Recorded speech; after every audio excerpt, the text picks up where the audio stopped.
రైతుల మోసం చేసిన రేవంత్ రెడ్డి వెంటనే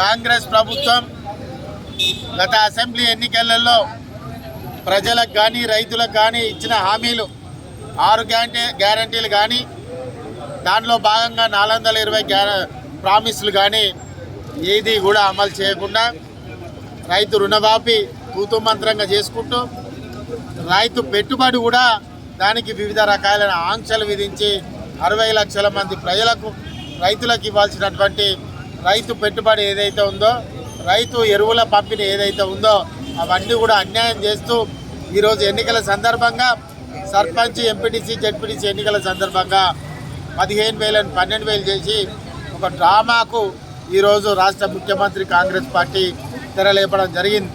రైతులందరూ ఆలోచించుకోవాలి.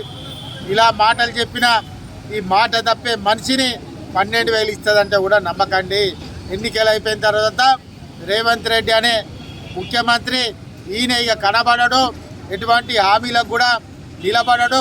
ఖచ్చితంగా మళ్ళీ ఒకసారి రైతులు మోసపోవద్దు, మోసపోయిన కాడికి చాలు, మోసపడుతున్న కాడికి చాలు. కాబట్టి ఖచ్చితంగా రేపు రాబోయే ప్రభుత్వం బీఆర్ఎస్ ప్రభుత్వం కాబట్టి ప్రజలందరూ కూడా రైతులకు ఏదైతే కేసీఆర్ గారు ఆనాడు హామీ ఇచ్చాడో హామీలను అమలు చేస్తూ ఇంకా మీకు మెరుగుగా మీ జీవన విధానం ఉండే విధంగా మీకు మద్దతుగా ఉంటారని కూడా ఈ సందర్భంగా తెలియజేస్తున్నాం.